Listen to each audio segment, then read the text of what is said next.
Halo Mas Bro semua, Assalamualaikum warahmatullahi wabarakatuh. Dan hari ini saya lagi garap koplingnya motor Yamaha ya. Saya lagi oprek koplingnya supaya lebih bagus daripada standarnya.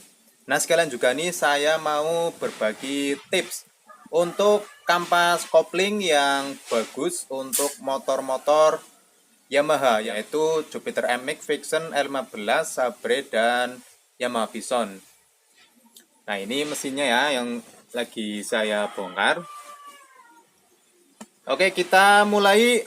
Yang pertama untuk motor yang lagi ngetren nih, MX King. Nah ini mesin yang koplingnya saya ganti dengan 6 ampere ya. Ini bawaannya.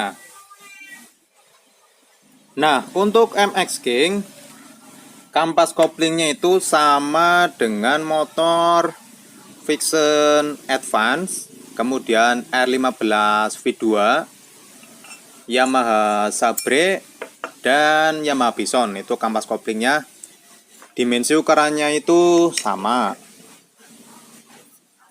Nah, untuk mendapatkan tarikan yang lebih spontan kampas koplingnya, kita bisa substitusi memakai kampas kopling dari R25. Nah, kodenya 1WD. Kalau Bison kan 45P. Kalau MX King kodenya 2PV.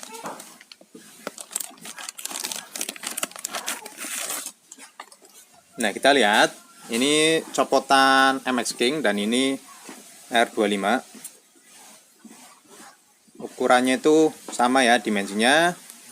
Tebalnya juga sama, tapi di bagian kanvas geseknya ini jumlahnya lebih sedikit untuk yang R25.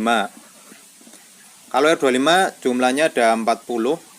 Kalau MX King itu ada 48.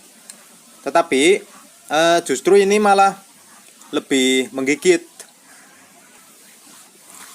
Jadi Mas Bro bisa bayangin aja, kampas kopling yang biasa dipakai untuk motor 250 cc dengan tenaga yang besar dan limiter yang lebih tinggi dipasang ke mesin seperti Vision dan MX King yang cc-nya lebih kecil dan limiternya itu lebih rendah, ya tentu itu lebih bagus dan juga dipastikan lebih awet.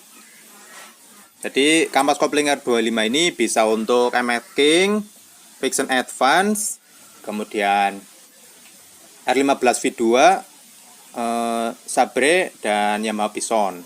Jumlahnya ada 4 lembar.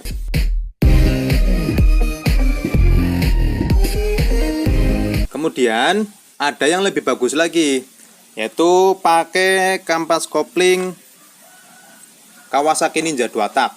Nah itu ukurannya sama dengan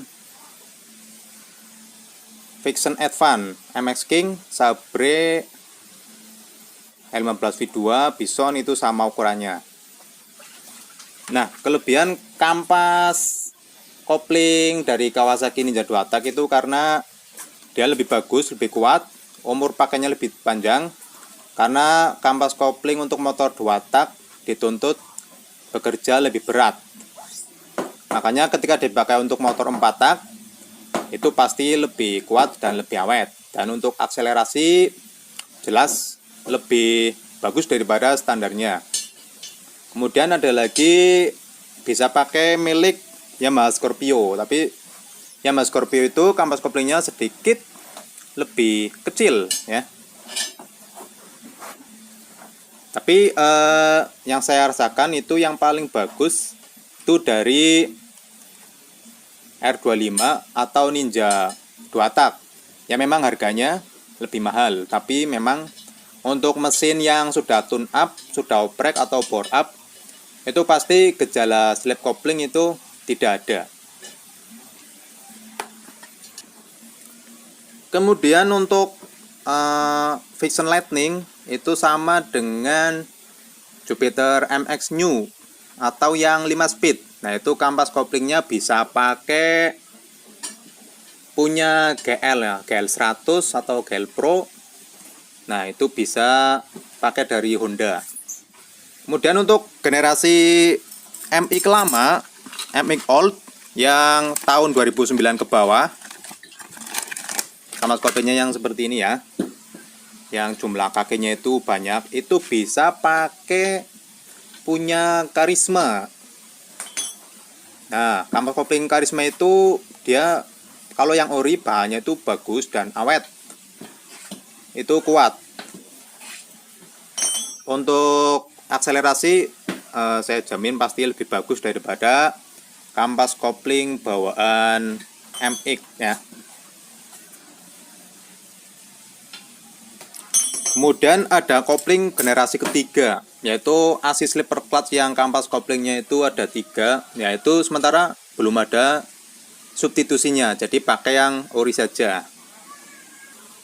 Kalau untuk MX King itu kampas koplingnya ada 4 lembar, tapi dia tetap lebih menggigit karena di bagian plat koplingnya itu ada geriginya. Nah, ya seperti ini. Nah, jadi bergerigi seperti ini ya. Ini kelebihannya lebih menggigit. Kemudian ini sebagai tempat penyimpanan oli. Nah, jadi kampas koplingnya tidak mudah kosong. Makanya untuk MS King balap itu bagian koplingnya itu masih mengandalkan standar, bisa. Hanya per koplingnya yang diganti. Nah, kemudian untuk per koplingnya, untuk MX King, R15 V2, Sabre, dan Bison itu bisa pakai R15 VVA. Itu sedikit lebih keras. Dan harganya murah, cuma 8 ribuan. Kemudian untuk per kopling motor Vixen Lightning itu bisa pakai punya Tiger ya, Tiger. Oh ya, satu lagi lupa, untuk Vixen lama, nah kampas koplingnya pasti sudah pada tahu lah, itu pakai Scorpio kampas koplingnya. Nah, jangan lupa juga untuk urutan pemasangan itu nggak boleh kebalik ya. Untuk MX King pertama kampas kopling. Nah, plat koplingnya ini sebelah cembung, sebelah rata. Nah, itu harus disusun secara seri. Misalnya yang rata ditaruh di luar, nanti yang lain menghadap ke luar semua, supaya tidak slip. Ya, seperti itu. Kemudian untuk kampas kopling yang baru ya, itu kalau mau pasang, untuk hasil yang terbaik itu direndam dulu pakai oli. Bisa pakai oli bekas atau oli baru, tidak apa-apa. Nah, tujuan direndam itu supaya senyawa dari oli itu sendiri bisa masuk ke bagian kanvas geseknya ini. Jadi seperti proses treatment ya, seperti itu. Nah, jadi sebelum kampas koplingnya digunakan untuk bekerja pada mesin, dia sudah ada lapisan oli di dalamnya untuk mencegah gosong ya. Nah, seperti itu. Oke, seperti itu tips ringan dari saya. Semoga bermanfaat. Silakan Mas Bro praktekkan sendiri, pasti hasilnya bagus. Terima kasih. Jangan lupa subscribe. Dan kita jumpa lagi di video selanjutnya. Wassalamualaikum warahmatullahi wabarakatuh.